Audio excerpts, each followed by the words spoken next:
Oi, gente, tudo bem? Aqui é a Doncel de novo. Nesse vídeo a gente vai falar um pouquinho sobre como fazer uma reunião de vendas efetiva para as nossas organizações. E aí, basicamente, algumas coisas básicas que você tem que saber sobre uma reunião. Primeiro são os comportamentos que você deve ter numa reunião. Então, primeiro ponto aí sobre garantir aí que você vai estar representando a marca da ESEC e garantir os comportamentos corretos é super importante.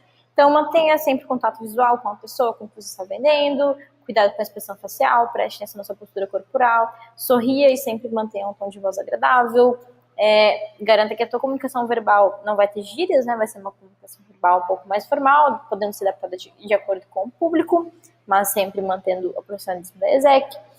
Cuidado com os gestos na comunicação não verbal que você está transmitindo com o teu corpo para a pessoa. Sempre se preocupe em perguntar mais do que falar. Uma reunião boa é aquela reunião em que você mais pergunta do que você dá explicações. Então você mais entende a necessidade do consumidor do que diz para ele o que ele precisa. Sempre tome notas de tudo, pois ajuda muito você a organizar a tua cabeça e a sua linha de raciocínio para gerar uma venda efetiva. Não discorde da pessoa com que você está vendendo. O objetivo é você compreender o que ela quer e o que ela precisa e não dizer o que ela deve fazer. Não interrompa a fala. Não fale coisas que você não tem certeza e sempre procure chamar pelo nome, pois ajuda muito você criar ali uma conexão com a pessoa.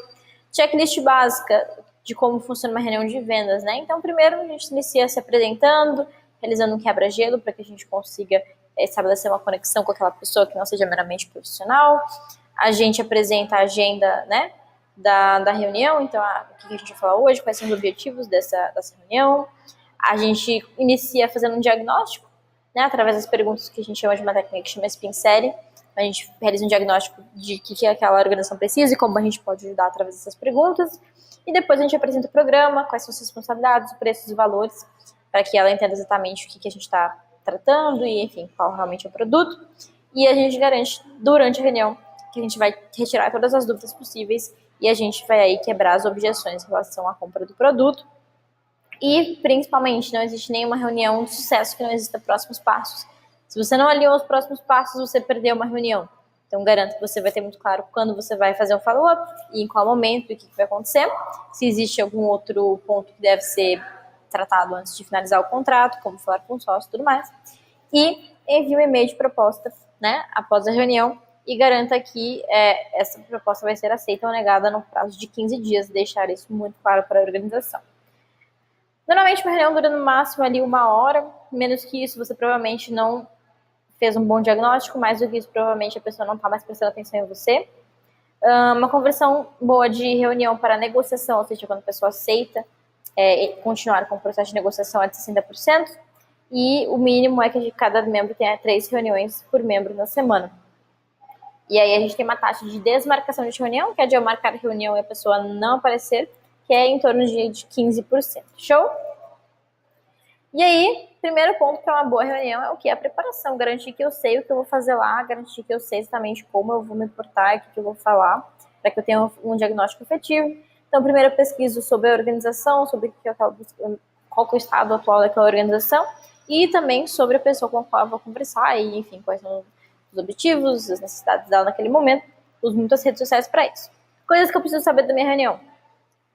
Quem é o meu cliente, quais problemas ele pode ter, quais produtos eu devo oferecer baseado no teu perfil, quais perguntas eu devo realizar para entender suas dores e apresentar soluções, e se existe alguma informação extra que eu possa explorar para facilitar minha venda, como uma conexão em comum, vagas abertas de estágio ou de recrutamento que você tenha, ou investimentos recentes realizados em alguma área específica. E o que você vai fazer antes da reunião, né, e durante a reunião, basicamente confirmar a reunião, confirmar o local, pesquisar sobre a organização, pesquisar sobre o prospect, organizar as perguntas de diagnóstico que for da reunião, levar os materiais necessários, vestir roupas adequadas, enviar e-mail um dia antes, lembrando da reunião, ligar para confirmar o horário e local 2 horas antes e chegar com pelo menos 10 minutos de antecedência para evitar atraso. Depois de uma reunião, no primeiro momento eu faço a abertura, né, em que eu me apresento, eu crio ali um rapport, que é uma conexão, né, um quebra-gelo com a pessoa, eu deixo claro qual é o motivo da minha reunião e peço para que a gente inicie aí um processo de diagnóstico sobre o momento atual da empresa, as necessidades atuais da empresa. E nesse diagnóstico eu busco entender quais são os principais objetivos, as principais dificuldades para o crescimento daquela organização, busco saber quais são os problemas que, enfim, aquela organização enfrenta sempre direcionado para problemas que a ESEC poderia ajudar a solucionar com os projetos, e exploro principalmente as implicações de não resolver um problema urgentemente, que a gente fala sobre isso é muito importante, dado que muitas vezes a pessoa identifica o problema, mas ela não coloca aquele problema como uma prioridade dentro de todos os outros problemas. Então, identificar quais são as consequências de não resolver aquele problema traz muito senso de urgência para a organização e para o seu prospect. E, ao final, faz um apanhado para garantir que você realmente entendeu o cenário daquela organização, que você realmente captou as necessidades daquela organização, antes de você fazer a proposta, que é a terceira parte, em que você explica sobre como você pode ajudar a solucionar os problemas daquela organização através de projetos de intercâmbio e quais as vantagens de você ser um intercambista, né? Porque aqui é um programa interessante. Fala sobre a ESEC, fala sobre o nosso produto e garanta que a pessoa vai sentir segurança e confiança em trabalhar com a gente. Mostra os good cases e os resultados obtidos através de storytellings e histórias que vocês já ouviram em relação a organizações que receberam intercambistas. E pergunte sempre se possui alguma dúvida antes de partir para fechamento, porque é muito importante que você não parta para fechamento antes de ter todas as dúvidas sanadas.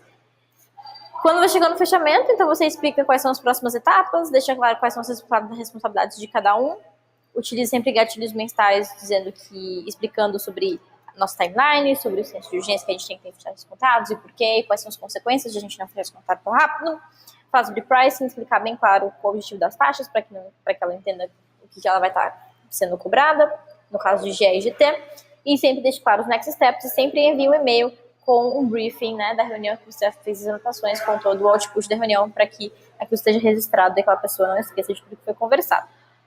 Rapport, então, só para explicar um pouquinho melhor, basicamente você garantir que você vai estar estabelecendo uma conexão, né, com aquela pessoa antes de partir para a negociação. Então, garantir ali pontos básicos de gestos corporais, mas principalmente criar conexões, falar sobre coisas não necessariamente funcionando do trabalho no início, para quebrar o gelo inicial desse processo.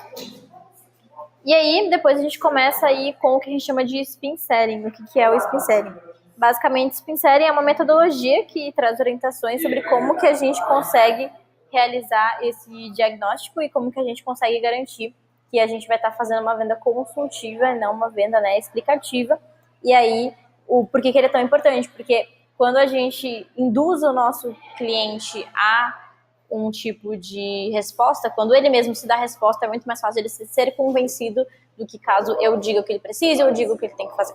Então, por isso que a efetividade desse método é muito alta e, basicamente, o que ele faz, ele cria um flow de perguntas no qual você mapeia a situação atual do teu prospect, você identifica através das perguntas os principais problemas, você trabalha em cima das implicações e consequências através de perguntas para puxar o senso de urgência do seu prospect e você garante aí que você vai estar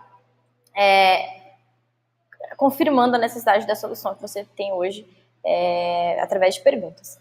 E basicamente aqui tem algumas perguntas que você pode fazer. Então, primeiro entender qual é a situação da empresa, entender quais são as dificuldades que ela tem para atingir esses objetivos, sempre focado aí, né, na contratação de pessoas e nos projetos que a gente tem hoje, quais são as implicações, né, então, dado que você tem esse problema, quais são as implicações, os problemas que isso pode gerar, porque você tem que, né, resolver esse problema logo, e ao final, direcione mostrando, olha, você acha que realmente isso faz sentido da gente trazer um intercambista para solucionar esses problemas da tua empresa?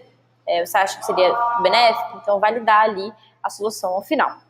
E aí, basicamente, um exemplo de implicação, então, é você, por exemplo, ter um processo de vendas mal estruturado, você identificou isso durante a conversa, aí você mostra, né, questiona se isso faz com que a gente tenha menos previsibilidade de receita, treinamento não escalável, processo ineficiente de vendas, maior suscetibilidade à crise, e como que no final do dia você não ter o processo de vendas estruturado é realmente uma empresa, e como trazer um intercambista do Move, ou um intercambista, enfim, de GE, pode ajudar você a crescer através da solução desses problemas. E basicamente é isso.